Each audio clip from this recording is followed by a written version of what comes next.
Welcome, everybody, to the third annual Resilience Symposium hosted by Columbia University Department of Psychiatry.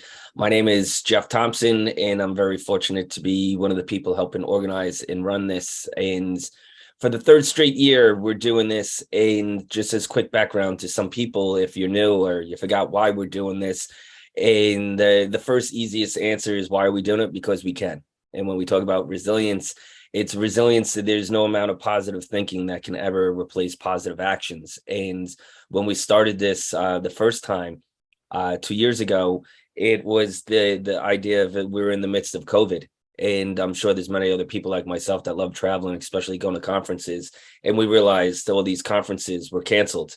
And it really gave us an opportunity, at least myself and others, to practice what we preach and put it into action. And we at Columbia decided, why not try and put something together? And importantly, in the midst of COVID, we insisted on making it virtual so people, no matter where they are in the world, can access it.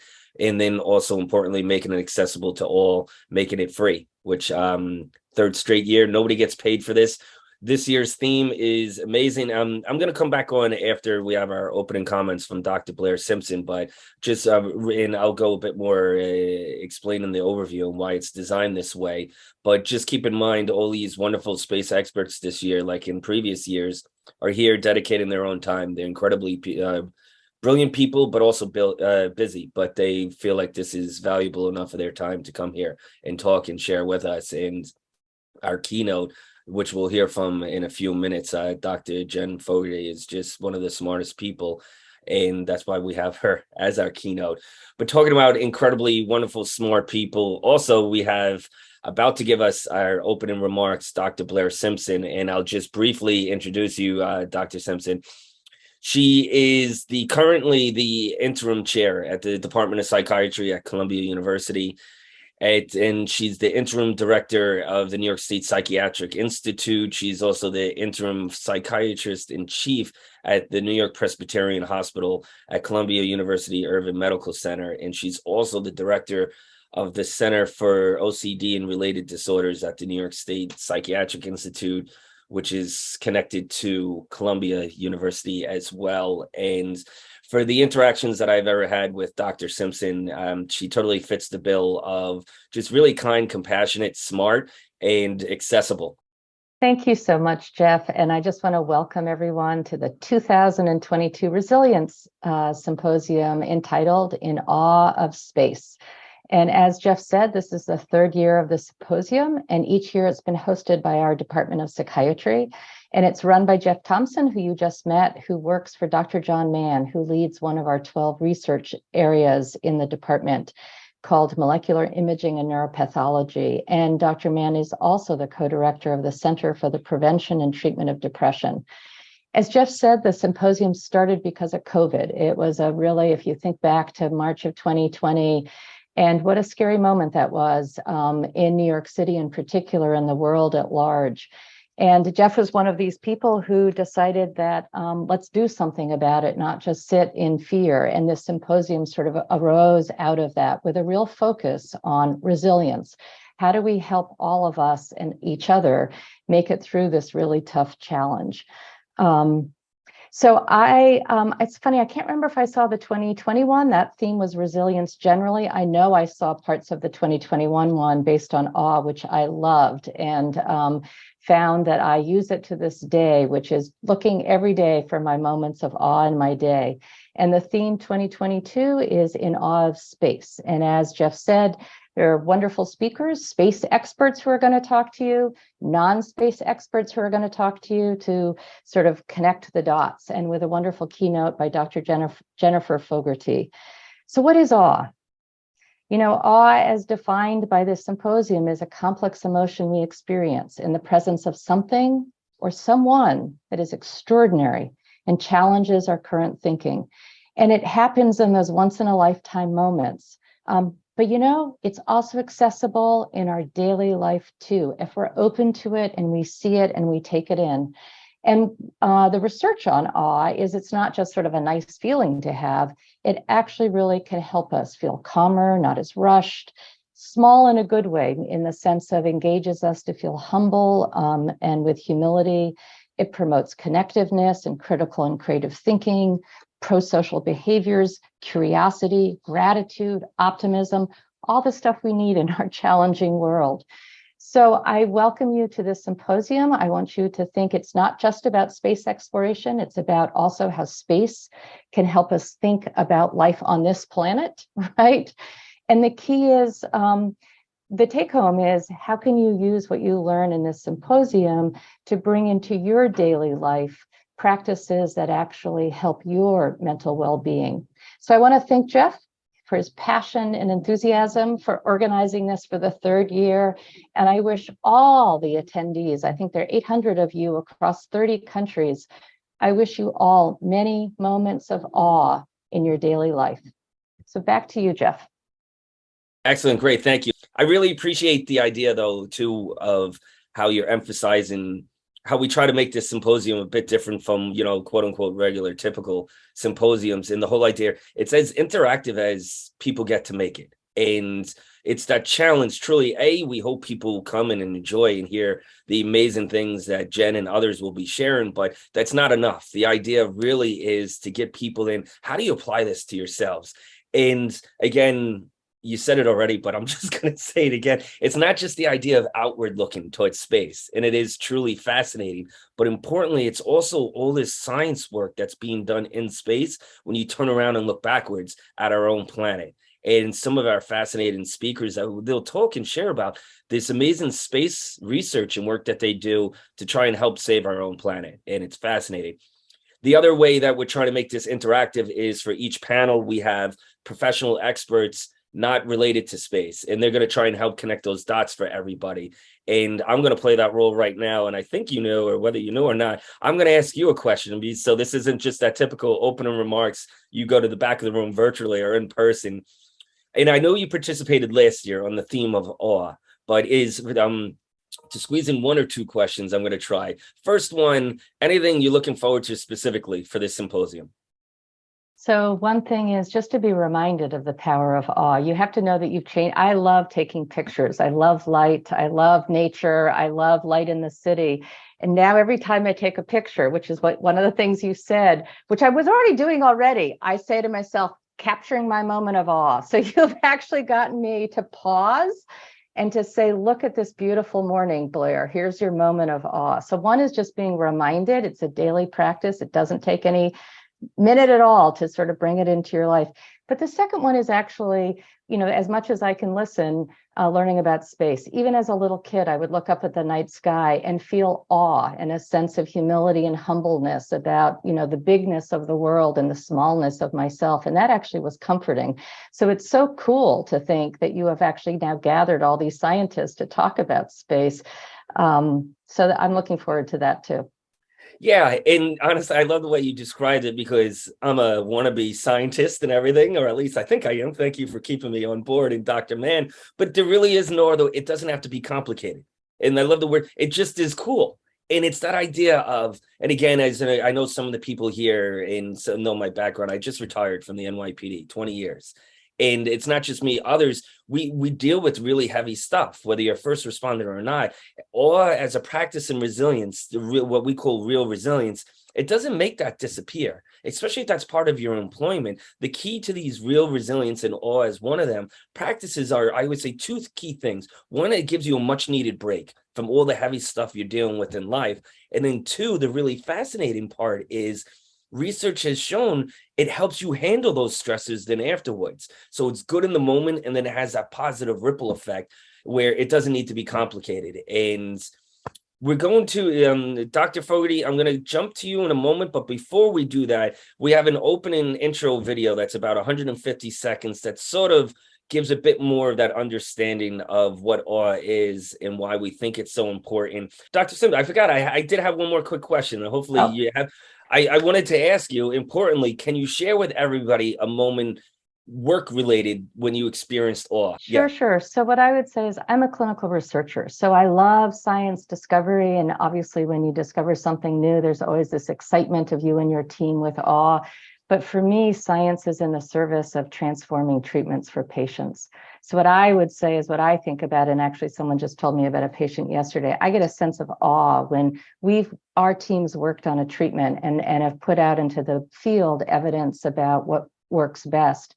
And then when you have someone who's really suffering, a patient who's really suffering, who come and uses that treatment and transforms their life, to me, that's the best moment of all. Excellent. Thank you for sharing that. And that perfectly segues to our video, which will explain a bit more on that concept of awe for everybody. Thank you so much, Dr. Simpson.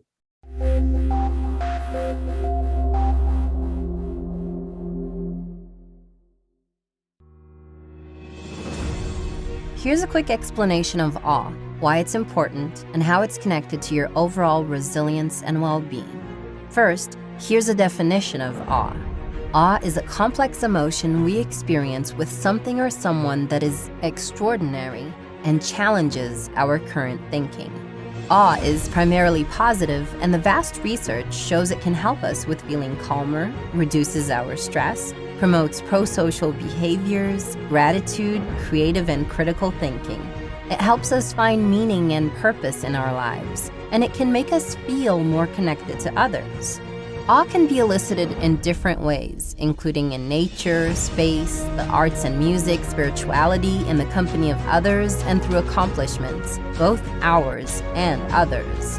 Awe can be a gateway to other resilience practices, too. The good thing about awe is it doesn't have to be complex or time-consuming. Research has shown it only takes a few moments. Oh, and let's be clear, awe can be experienced in those once-in-a-lifetime moments, like a trip to somewhere exotic or the birth of a child, but it certainly is not limited to those types of moments. If our mindset is open to experiencing awe, we can experience it in our daily lives at home and at work. It's all about perspective, and you control that. Awe moments are there if you make time for it. We all deserve to have positive mental health. That certainly includes you, and it's not selfish. It's smart.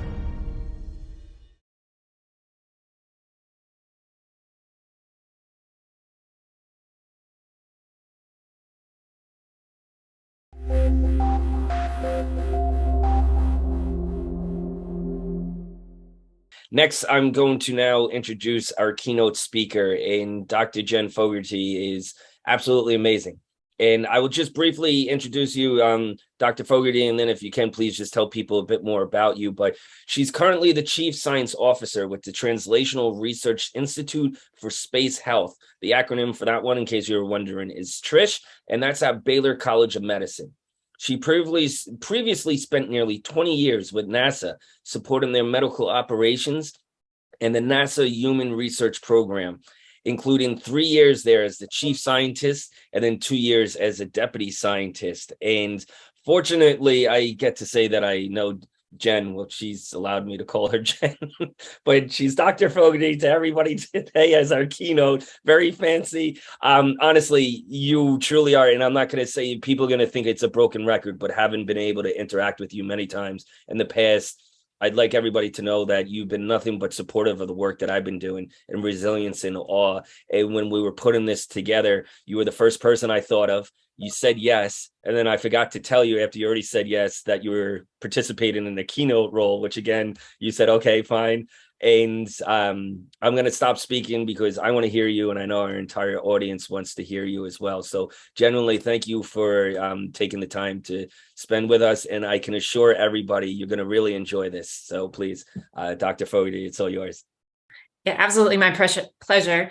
I was very excited when you invited me to speak. There's a lot that I think comes from something like a space program and those sorts of endeavors. So when you said bring the awe, I think we can do it. A lot of my colleagues are speaking later today. So very excited to hear what they have to share and kind of inspire people.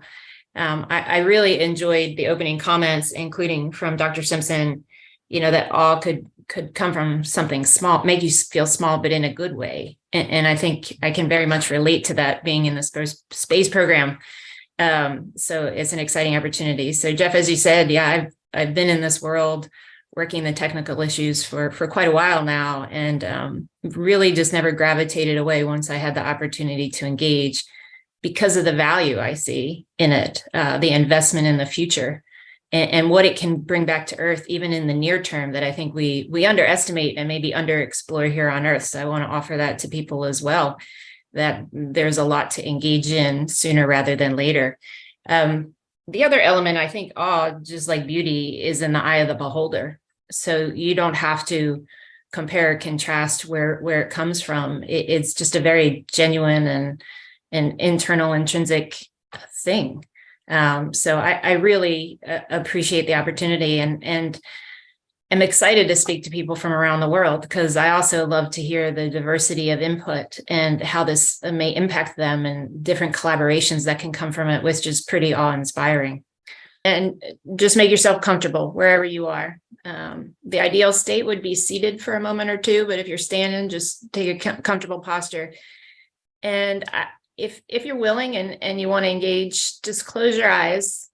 And I want you to think about that concept of when people choose to engage in human spaceflight, it's going to start on a launch pad somewhere.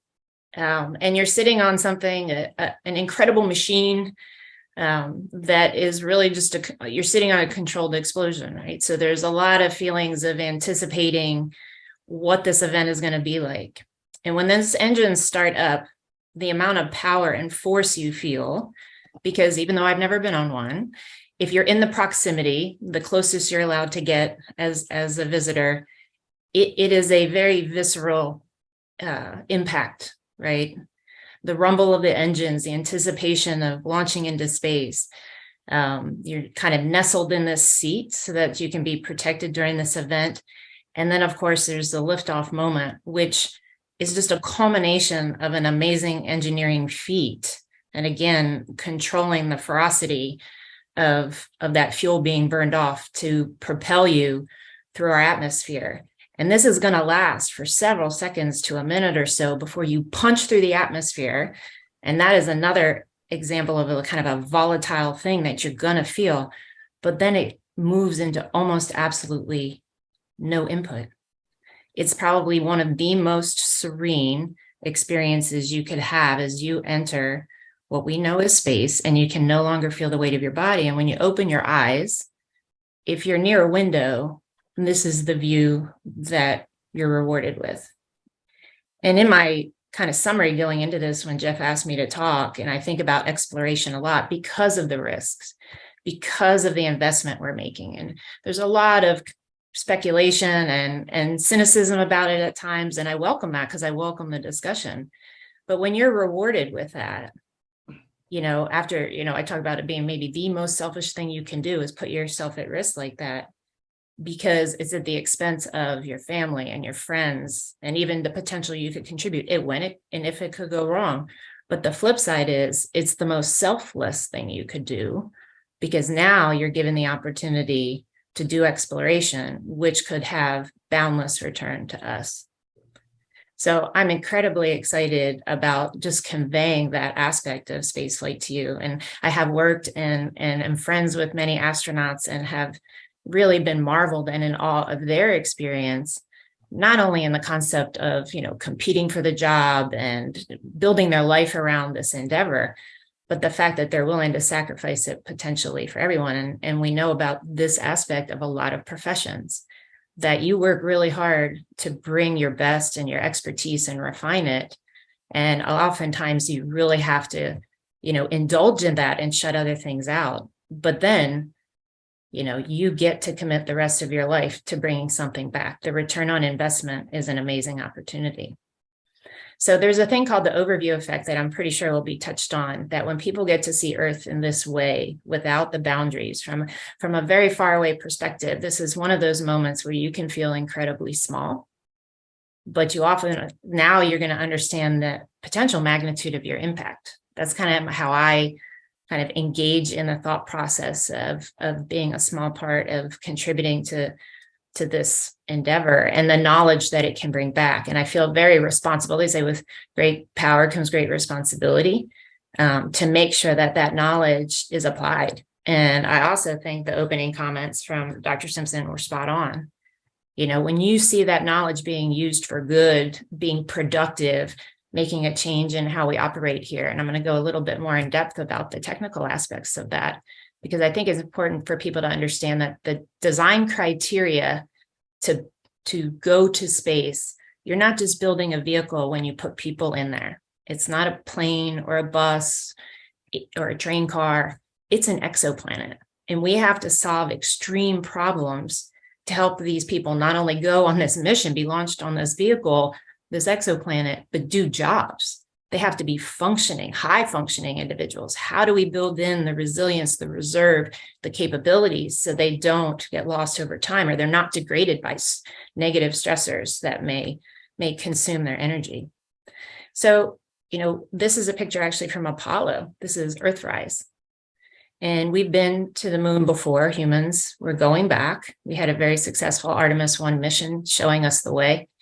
It's in a very exciting time to think about, again, using the moon as a capability to go moon to Mars. But it's also an exciting capability because of the work that will have to be done to sustain people on the planet and work there. There's a long-term view for a low Earth orbit economy with commercial spaceflight, as well as a lunar economy. But I think, not just in the monetary sense, that these are going to enable changes in how we live and how we think of quality of life and health span, and how we address those issues.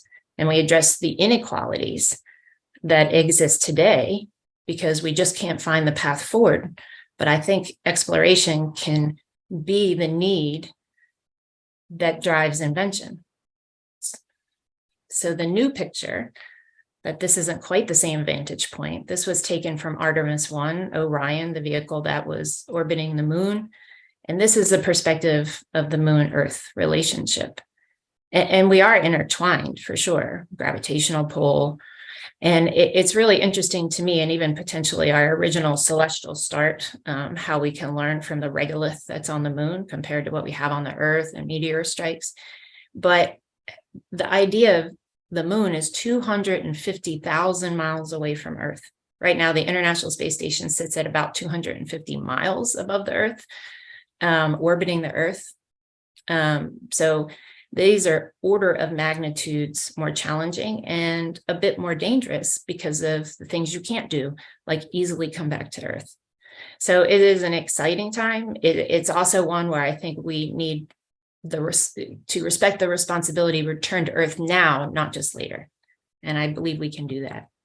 Because the ultimate goal from an exploration standpoint is landing on Mars, humans on Mars. We have rovers there. They've taught us a lot. The robots have taught us a lot about what's there. They've done amazing reconnaissance, but we need humans there to operate, make real-time decisions. And we also need to learn if indeed, and there are many people out there who think we need to colonize the planet, one, to create a safe haven, if something were to happen to Earth. But that's the long pole. Like, this is the most difficult thing sitting in front of us to accomplish. And we need to use that moon-lunar relationship to refine our abilities and do a lot of learning. But you can also have awe in this moment, the austereness of looking at what a planet doesn't have. And I usually try to juxtapose that view of Earth, which has colors and texture.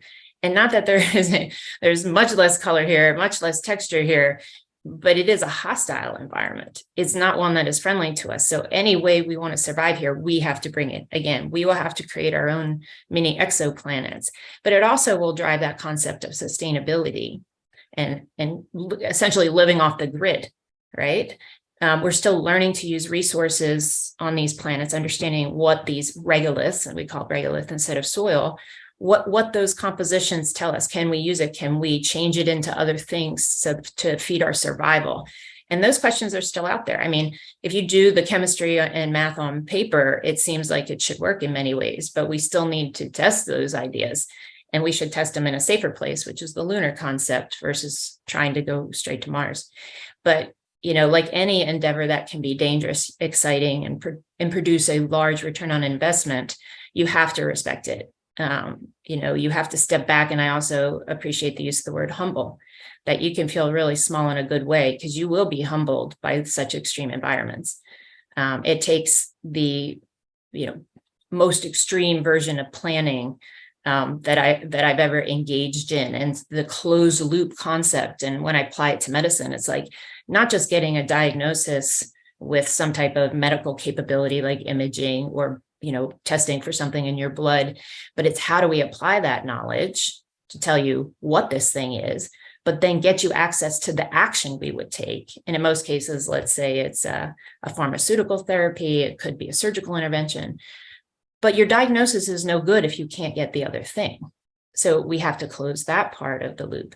And then we got to make sure that you can come back into the system and we can evaluate how well you're doing after that therapy or that intervention was done, so we can refine what it is we do. And I think in the sense of what we do for spaceflight, all of that has to be conceived of and worked out ahead of time. It's a very proactive model. Being reactive to things means you could very likely not have what you need to take action, and then what? So I think the kind of systems engineering, the complexity work that goes on, there's called network systems. It's all a critical activity that really pulls on every skill set I have, and then teams of people with diverse skill sets and backgrounds, so they can give us insights that we would have never had, if we weren't driven to this endpoint. So then we talk about the humans that have been on space missions, and this really is this Earth to Mars endeavor and the seriousness of it and the complexity of it. And I started these montage on the bottom left, going all the way back to Apollo. So, we had manned missions with what are called Mercury and Gemini in the United States. And those really gave us a good grasp of the human tolerance for G-forces and microgravity operations, but they were just touching it and they were coming back because that's the model. You crawl, you walk, you run. But in Apollo, that was a level of complexity that had never been attempted, sending people to the lunar surface and doing operations, geological surveys, bringing back rocks, testing out hardware. But that lunar landing, obviously, if you listen to the audio that's available, is quite stunning. For the first time, humans were landing on a foreign celestial body and using technology that is less capable than what you have in your cell phone that you might be engaged in this meeting. So, and one of those very incredibly selfless endeavors where the odds were against you that this was going to work out, but it was worth doing it anyway. And the amount of technology that came out of the Apollo program, it still sustains us to this day. It might have happened without the Apollo program, but on what schedule, who knows? So again, necessity was a huge driver of solving these problems and bringing these capabilities to bear to say, we want and need to do better. We want to facilitate these things because our lives matter and how we live our lives matter. And we want to be able to address these things. But we quickly moved, actually, I think one of the most underrated programs is actually the Skylab mission. And that is just represented just next to it. We had kind of mixed shuttle and Skylab a little bit there, but Skylab was an amazing opportunity to extend the duration people lived in spaceflight, which they had one mission at 30 days, one mission at 60 days, and one mission at 90 days. Each had 3 men on board. And we can talk about the lack of diversity that, not looking back, I'm not going to throw stones, but moving forward, we are diversifying and have to continue to diversify those who go into space so that we can learn more and learn differently. So we have a better ability to apply it on Earth and actually reduce our uncertainty. We can talk about that a little bit.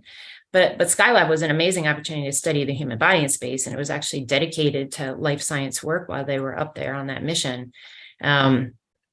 So I think anyone, if you'd like to learn about something that's not talked about as much, or it doesn't quite get the attention that Apollo did, Skylab was a phenomenal opportunity and probably changed the way the space program does many things. When we moved into shuttle, that was a very dynamic phase. We were able to lift off and then return via runway and had a reusable vehicle. And it was a fixed wing vehicle. For those of you who remember what the shuttle looked like, it was retired finally in 2011, which was very sad. It was a loss of a capability for our country for a while. We are now back, of course, with a launch capability via SpaceX with the Falcon 9 and the Dragon capsule. But in the meantime, while shuttle was running and doing a lot of missions rapidly for a variety of reasons, some were life science dedicated, some were planetary dedicated. But we were building the International Space Station, which was not only a spaceflight endeavor, but it was a diplomatic endeavor, to bring cooperation between countries who are incredibly competitive and at odds at times. Could you find a way to join forces for the good of humanity in spite of your differences? Could you look at Earth as that picture shows it there? That doesn't show geographic boundaries. It actually represents the recognition that no natural boundaries actually exist geographically. That these are choices humans have made, and we indeed can make other choices. So it was essentially a social experiment as much as an engineering experiment, as much as a biological experiment. And a lot of my colleagues will probably pull on that along the way this morning with their different presentations, because it has been the place not only of operation for space, but of science. And I always say at some point when space station was finished being built, the emphasis was off of the operations to build it. And then the mission became science. Like, it is a national laboratory. How do we use it to take the next step and refine what we do? And that's what a lot of these pictures in the middle represent. Of course, Scott Kelly went for 2 missions on the International Space Station, as well as being a shuttle flyer. So he had a breadth and depth of experience, even coming out of the military as a pilot. But he engaged, and you talk about selfless, in a year mission, which isn't necessary for station, but it was necessary for science to start to characterize what these durations may do to the body over time, and how much resilience or plasticity the systems in the body may have to address not only the need to operate in space, but recover when they come back to Earth. Because that's another big challenge. People can become very adapted to an environment they're in. And then when you move to another environment, you're not so fit for the environment, right? Because you've moved to the other place and your body has adjusted, habituated. There's lots of descriptors of that.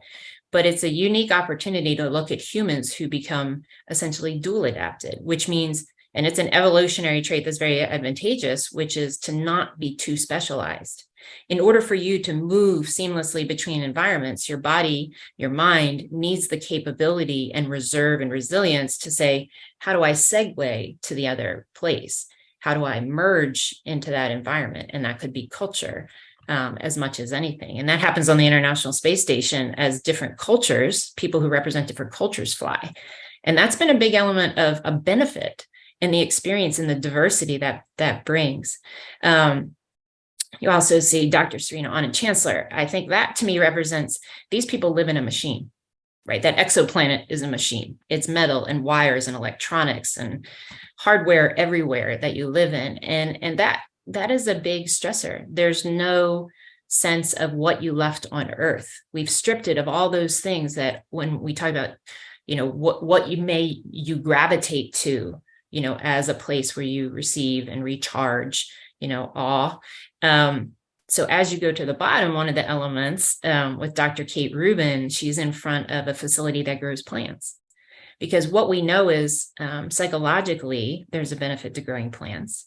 Environmentally, there's a benefit to growing plants. They can remove CO2 from the environment as well as, if not better, if you grew them at scale. But they also provide nutritional content and caloric content. So this is a healthier part of the food system. And there's a lot of work that has to be done because in microgravity, there's lots of physics there about how water moves. It doesn't move in the same way as on Earth. So how roots, grow and get their water versus the water getting on the leaves and causing, fungus to grow. There's all these complications of figuring out how to do this well for microgravity and also bring it to other planets so that we can grow our food when we're there. And for those of you who've seen the movie The Martian, it will be more than just potatoes. We have to diversify the nutrients that are there and make sure it's well-rounded. But as we move to the right, we start to see spaceflight participants. And these were some of the early spaceflight participants, Richard Garriott, and he is the son of one of the Apollo astronauts and the Skylab astronaut. And what's exciting about the spaceflight participants is that they did this with their own money. They engaged in this way more purposefully than had been done in the past by the public. And they were given the opportunity, through another company. But they were the ones kind of breaking the mold of when people talk about the right stuff. The right stuff can be a lot of things. It's not how many push-ups you can do or how can you run a mile in less than 8 minutes. It's really more about your cognitive and emotional reserve as well as your functional well-being. So it's kind of the right size at the right time in the right place. How do you adjust when you move between environments, and how can you understand and deal with the stressors, especially when things don't work the way you want? A lot of these people bring their own experiments because they're driven to understand certain things, or they have a very, philanthropic activity they want to support. And sometimes those experiments don't work out and you're going to be disappointed. And when expectations are not met, how can you manage yourself and understand what value what lessons learned can I still get out of it, even though the thing I wanted to happen didn't happen? So constantly reassessing where you find value and how you understand your role, but it definitely opened the space to diversity. And the last two pictures kind of up toward the right, the first one is Inspiration 4, which was a free flyer mission on a commercial vehicle, the first of its kind, with 4 civilians, non-government astronauts, led by a gentleman, Jared Isaacman. And he flew the youngest person, Haley Arsenault. And she also, and this is all very publicly discussed, was a childhood cancer survivor, because Mr. Isaacman's philanthropic, endeavor was really about St. Jude's Hospital, who here in the United States treats children with extreme sickness and disease for free. They cover all the costs through donations and an endowment. And he really feels strongly about that. And so she was a patient at St. Jude's, survived childhood cancer, has, a prosthetic limb due to it, a prosthetic joint. And then she went on to a very successful academic career, became a physician's assistant, and now works at St. Jude's to help children like her. So that is a very beautiful story of someone who, given the opportunity, was able to recover from a pretty serious disease and has moved on with her life and contributing back. And you also saw the first female person of color become the pilot. So very exciting opportunity, recognition of the capabilities of people of all skin tones and backgrounds, ethnic backgrounds, and the capabilities they have. There was also a gentleman on there, Eric, who won his role by lottery. So there's chance you got to play to win. So he put his name in the opportunity and came out the other side a winner, which will be super rare, as much as the Powerball winning here in the United States. But nevertheless, he took a chance and engaged in something that was very dangerous. The next one is a group that was on the International Space Station from a company called Axiom. And they took up 4 private astronauts, they're called spaceflight participants or commercial astronauts, who met with government astronauts in the International Space Station, which now is a different team dynamic, to not only have dedicated government astronauts up there, to throw the mix of people who were up there for other reasons, and all, legally and contractually figured out. But it definitely was a different dynamic for the team. So this is the sort of profile of how we have crawled and walked or run our way through spaceflight. And I would say we're probably still in the slow walking phase, and maybe with some assistance. And we're going to continue to learn and move. So the run, which will be the trip to Mars and hopefully landing on Mars, we can send people who not only survive, but thrive and establish our presence on the red planet. So the other element of this, when you get to the red planet, I'm just leaving a couple things for you to think about. You're going to be standing there, and most of us talked about, or it'll get mentioned, sunrise being something you really engage in, or sunset, how we seek them out. Either opening the day or closing the day. It's really something that kind of bookmarks our experience in any 24-hour cycle. But this will be your view from Mars, and that is Earth, that dot. And when you talk about feeling small in a good way, I think you're going to really have to connect with how that happens to you standing on Mars, because everything love, all of your safety is incredibly far away. But the magnitude of the event that occurred that got you there is probably what you're going to really use to say, now I have to go to work, because now I got to make this matter. And I got to make sure that we're using this to its utmost potential. And every bit we contribute will either help us establish a colony here, if that's what's necessary, but really the necessity of building and designing for space in the exoplanet and living off the grid will allow those people who are back there to have a higher quality of life. So in the end, an amazing picture. And again, this is not encouraged. This is this is prospective from the surface of the moon when we land again in the next few years. And it's just a stunning opportunity just to envision the fact that people will be there living and working. They will be of diverse backgrounds and descent. And everything I do technically is really to allow her to have what she needs on this day to be successful and return to Earth as much as she possibly can, for us to live better and to enjoy the embarrassment of riches we actually have on this planet that maybe without stopping to take that moment of awe, we take for granted. So with that, I'm just going to close off, and I know I'm going to engage in some tough questions. Awesome. Thank you, Jen, Dr. Fogarty. Fantastic. And just I'm going to jump into some quick questions, and then I'm going to turn it over to Dacher as well. And Dacher, if you want to join in with your video, please, by all means. But I want to jump in with this last bit that you just said here. And the idea to inspire and unite. And you talked about your job is to make sure that astronaut is fully equipped in their preparations to get there, and then while they're there as well. And then also, importantly, post-mission as well. If you could super briefly explain, like, what is it that you're doing in TRISH at Baylor to support these upcoming missions? Yeah, so TRISH and the Human Research Program still work hand in hand. It takes a village, and then we will leverage off of other work for sure.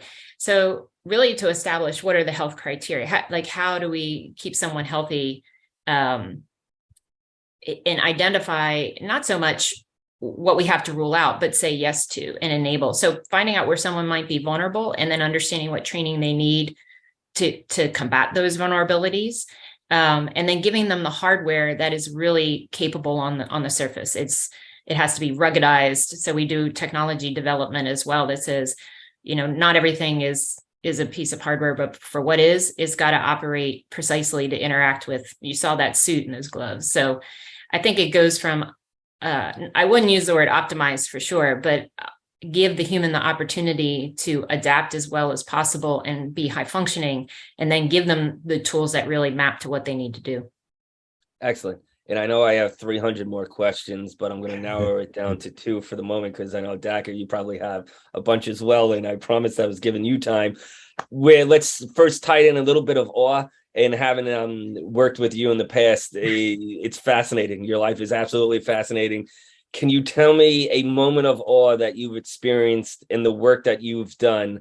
And maybe can you give us one of the examples where it ties into an astronaut, if you don't mind? Sure. Yeah. And there's quite a few to select from, because there are, as you said, like this, when you get in this environment, just if you normalize it, you miss the point, right? So when I was promoted to the chief scientist of the NASA Human Research Program, which was a huge responsibility. You feel the weight of the world on your shoulders. I was driving home one day, literally right out the gate, and my cell phone went off, and it was a number that, wasn't in my context. So I was tempted to not answer, but something in the universe told me you better pick up. So I did. And I was like, Dr. Fogarty, how can I help you? And I heard, "Hey, Jen." I'm like, what? I recognize this voice. And it took a second. And it was Dr. Kjell Lindgren, who was on the International Space Station. He wanted to call to congratulate me that, he had heard I got promoted. And I almost had to pull the car over because, and I again, like I have fortunately, the ability to know these people. So not only was it a personal connection, but immediately the realization that, one, he's 250 miles above the earth somewhere, it could be over Australia for all I know. So, but he took the time. This was one of those that was work-related, a stunning acknowledgement of someone who, has this amazingly important job and has been put in this position of the ultimate use of resources.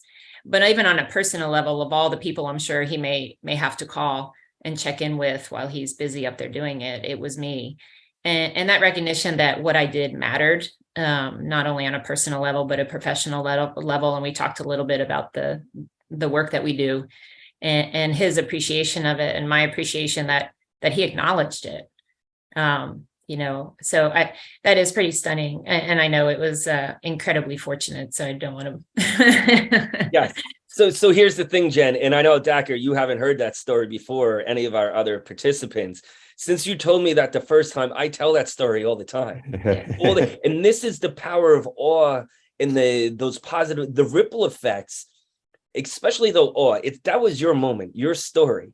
And I know how brilliant you are, so you know it, Jen, already, but it's that idea for all of us and the reminders, how it ties into other resilience practices. Importantly, and I'm not just throwing out terms for the hell of it, but it's knowing what we're doing and why it works so well. Sort of how, like Dr. Simpson said in the very beginning, not just taking the photos, but now knowing that it's feeling awe and feeling good, the term called cognitive reappraisal, and simply taking a moment that, whether positive, negative, or just regular, and stopping and how else can we look at it, and you sharing that, driving. And the other important things, and this is where I love the complexity of awe, and why my work, and I know Dacher, we'll hear from you in a second too, is I don't isolate awe in a laboratory when I research it. I love looking at it in the complexity of the world. And then how you touched, it wasn't just a cognitive reappraisal, the social connectedness, and also reminding you the purpose and the meaning of the work that you do, so much so, and I can't say without smiling, a guy up in the ISS called you. And it's one of those, it's an incredible story. And I appreciate you sharing that. And I hope everybody else enjoyed it. If we have time, I'll come back to ask you a few more questions, but with Dacher here, and just as a reminder to everybody, the way each of these sessions will go, we have our space expert talk. Then I jump in and I'll ask a question or two about awe and resilience. And then we have an external professional that has nothing to do with space, just share their insights, connect dots, ask a question. Dacher is unique from everybody else, and since he was our keynote last year on our symposium on awe. And I will plug your books because I know you won't mention it. He's got a book coming out next month on awe specifically. He's at UC-Berkley. He's also the co-director of the Greater Good Science Center at UC-Berkley. And for anybody that loves these topics and loves going down rabbit holes that will take either a minute or hours and hours, I highly recommend going to that website. I don't stop going to it. I constantly, and it's just really valuable stuff. Dacher, with that build up, let's hear some of your insights, throw a question or two at Jen, and let's have some more fun. Thank you, Jeff, for your really visionary work. Seriously. And it's an honor to be on the symposium. And thank you, Dr. Fogarty or Jennifer, for an incredible presentation. You got to the essence of awe, this mysterious emotion. I think it's the human defining emotion. And we have a lot of evidence for that. And I want to bring into awareness for our audience some of the remarkable observations you made, and then ask kind of a personal question or two and a broader cultural question or two. The first thing that's really important for people is, there are many pathways to awe. And I think it's so important and that our culture embrace that when you think about levels of stress and depression and childhood anxiety and sense of meaninglessness, frankly, in a lot of people, young people today, the kinds that I teach. And what a lesson for everybody, again, space is one, and we have been looking at space and imagining gods for thousands of years. One of my favorite books on awe is Richard Holmes' book, The Age of Wonder.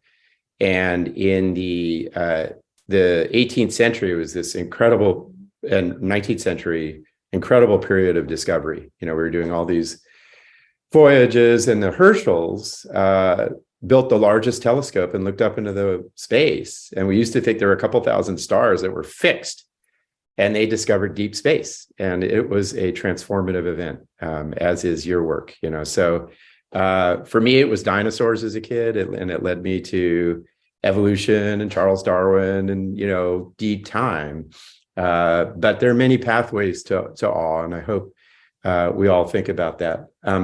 Your phrase, "small in a good way," is one of the most urgently needed ideas for our times. We live in, regrettably, a culture of self-focus and narcissism, and that's been documented in social science. it is costing a lot of people, all this Instagram focus and self-focus and selfies. And, young people today are historic levels of anxiety and depression, largely because of self-focus. And we need to get them back to being small in a good way. Looking out to space, looking into ecosystems, thinking about historical patterns, looking at a painting, listening to music. In our work, it's fascinating. There's this, you want to have a sense of self-expression, but our work finds little doses of awe. And we watch a space video, look at nature, morally inspiring people. They literally feel smaller physically, and then in relation to something really important to them and vast, right? And I think that's what your phrase directs us to, which is so powerful. The third thing that and humble. We've got wonderful work. We did a version of the overview effect where we took students up to the top of this clock tower at UC-Berkley.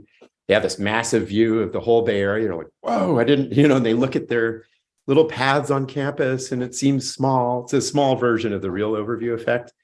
And they got humble, and by humble, they suddenly discovered, they thought about how the strengths of other people, and which is really needed today. And then finally, I want to, running through your talk, and this is in some sense a challenge you and I share, is the awe of science. There's a lot of hostility towards science today. It's unbelievable. And I face it even at a place like UC-Berkley of, science, and boy, I don't know a whole lot about space, but I am very curious about it now, after your presentation. Even 20 minutes of hearing you with words like, the design that goes into building these exo systems, or I forgot what exoplanet. Exoplanet, and, just imagining that, and that humans can do that. And then in my field, when I think about 85 billion neurons connecting to each neuron 15,000 ways and trying to understand that, we awe, the feeling of awe activates our best scientific tendencies, our best knowledge tendencies, whether it's writing a novel or looking at a cell. Or for Charles Darwin, his Origin of Species comes out of deep experiences of awe. He awoke on a riverbank, looked at this little ecosystem, and was just filled with wonder at the idea of natural selection. Life is always evolving, right? So and then you said something even bolder, and it gave me goosebumps, which is this scientific pursuit of Mars and landing and sustainability and discovery can unite us, right? And we need that. When I heard about the fusion experiments in Lawrence Livermore, discovering fusion-based energy, I felt united, right? So thank you for that. So what a deep lesson, Jeff, in why we need awe and what it does for us. So thank you, Jennifer. My first question is this, and I know we only have 7 minutes, but when I wrote this book on awe, I don't know a lot about things I had to write about, like music and spirituality, and so I went and talked to people, remarkable people, and just interviewed them. Like, why are you doing this? And so, and Jeff asked you a version of this, but I'm really curious, like, can you tell us about your early experiences of awe and how it got you to where you are today? Or at least one that, like, wow, this is what my life's about? Yeah, and it's definitely one of those where it's a journey, right? It's evolved over time, and I've been fortunate, but I think you pulled on it. Like, curiosity was really the key, like opening closed doors, asking the questions that might have seemed simple, or maybe you were afraid you would get cut down for in a room full of bright people, but finally you're just like, I just have to know, or point to something. But to me, actually, my focus has always been the human body. And as you said, I mean, I think there's like a universe's worth of discovery still waiting. It's just the techniques we build to see more in depth, the different molecule interactions between molecules, that your description of the neurons, the number of neurons, interactions per neuron, like infinite number of combinations of how your body accomplishes tasks or thought. And thought is an abstract thing. It doesn't show up. Like we're still trying to figure out how to measure that or identify it, and what signal, what biomarker can we use. And there will be many lifetimes worth of awe in discovery within the human body alone. And it's one of those journeys that you take of discovery through academic pursuit, personal pursuits. And, even like myself, and I'm an amateur athlete, but I'm like, I wonder if I could do this, and what do I have to do to sustain that? And I look at other people like for inspiration of how did they accomplish that? And I do write to people, reach out to them if they're willing to speak with me to discover what did they know and what did they think? And a lot of it turns around. They're like, it's all scientific experimentation as we know it. And I think that's been very much lost in the public domain the past couple of years, that science, again, like anything else, is not a destination. It's an ever evolving, changing state of knowledge and application of knowledge. And you're going to be off the mark, but you can't, and I don't, we can go down the road of people publishing and doing things that they know are not correct. But the idea was you have to do self-correction, like in the humbleness that comes from your whole job, in scientific methodologies, to prove yourself wrong. And that's an interesting standpoint, instead of demanding that you're right and only accruing proof that you're right. By design, if you're doing it well, science says, now I got to go collect everything that questions exactly what I think is happening. And use that to propel yourself forward, because it's the more honest version. I listened to some podcasts on many of the things you discussed to remind myself how to keep an open mind and what an open mind means. So I've been very fortunate, and mine was not a direct path to where I am. It was an opportunity, curiosity, and willing to take a risk on a career path that was non-traditional. But as we continue to discover stuff, especially spaceflight being this very extreme environment that we architect, and that we could architect better, that is where we have choices to make. And now we have to make sure that we have the evidence-based decision-making that we desire here on Earth. And where do we run up against limits? Some things you may never exactly know. I always talk to folks like, no biomarker will be the single crystal ball of where your life is going next. And if you pull in the other element, and I think if you stay for my other colleagues, you'll hear like, a lot of this has to do, and I totally agree with you, with where society's going and the expectation that you're big, you're grand, this grandeur thing versus the small contributor, and how valuable that may be. But that expectations versus reality, when they are unaligned or misaligned, the dissonance you feel and the struggle that you go through. And it's like, but you can correct your expectations. Right. You can work on that. You can learn that. It's knowable. And so I'm constantly in a state of working on myself and my team to say, it's not that you don't shoot for the moon or Mars, those expectations, but you build the path to get there. And my path is adjustable. It's refinable. It's learnable. So I've kind of managed things that way, but I've never been at a loss for inspiration or curiosity on a daily basis, and learning from experts like yourself. And how does this apply to humans in space? And how do we help the crew have that while they're gone? Because they might be more in a place of deprivation than the richness that we engage in here in the variety. So what tools can we give them to get past this? Like AR, VR, those are out there, but is it real? Do they really experience awe when they're, these questions, and can we measure that, and can we know that? So I hope I answered your question, but it's been a journey for sure. Well, you answered it in like 12 different meaningful theses. So thank you. I guess, we only have 1 minute, but awe always points us to mysteries that just keep us curious. What's the big mystery in your life right now in the work that you do? so many. Is it hyper focus at the micro level, the macro levels? I just have to pick one. Jeff says that's terrible. Yeah. So limiting.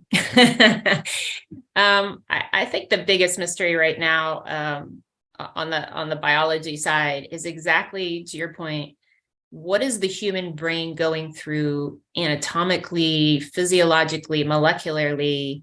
So we know if people are becoming vulnerable, how we can help them manage that. I think that is our greatest unknown to this point. And it's going to take a village for sure. Thank you. Excellent. Peace. Thank you both. Amazing. Absolutely. I'm inspired, seriously. Yeah, I appreciate the comments and your thoughtfulness, Dacher and Jen, everything that you shared. And just real quick before we do run out of time, it's that idea of how Dacher mentioned the work that he does and I do and others. Or it doesn't have to be complex, time consuming. It's these daily moments that we can take those brief moments to reflect on it and tying it into resilience. It's not necessarily changing what's going on, but it's changing how we perceive our daily interactions and activities. And for somebody like with the amazing work that Jen's doing, taking those moments, a key thing that you pointed out that I really want to stress, and you mentioned it multiple times, how important adaptability is. And very rarely is the pathway of anything in our lives is A to B. And it's that idea of it won't go the way we want. How do we adjust? And that's where real resilience comes into play. And again, the idea of humility and smallness and how valuable that is. In my background with many first responders on here, but not limited to first responders, such powerful, important work, that humility is necessary to remind us of the nobility of our profession and service to others. And that's not limited to police, because why? Police are what? First and foremost, human beings, which we all are. And we should be reminding ourselves we're in service, not just to better ourselves, but everybody on this planet. And space work is absolutely doing it. Jen, I'll give you the last word and then we're going to wrap this up. Real quick before I do that, I always like to give one shout out. It's not advertising, but I've been taking a lot of notes. So for this session, my shout out is to the Boulder Crest Foundation, and I've been writing my notes in there. They're a wonderful organization. Dr. Fogarty, last word from you. Well, it's going to play off something you said, Jeff, because that is the ultimate point about humans doing things, is that even astronauts are not superhuman. They are humans doing super things. So any one of us can possess the capability to do super things. There's different paths to there. There's different endpoints you're looking at. And that's where curiosity and being willing to engage in knowledge gathering and truly understanding and being humble can get you there. And super things can actually be the very small things, because it may mean something incredible to another person. And I think that's where I get the most gratification for my job, those little notes that if it inspired somebody or helped them get through the day or the week and gave them a purpose, like maybe I can do that and they want to go off on a path and I can enable that. That is the ultimate gratification for what I do, whether the next rocket launches or not.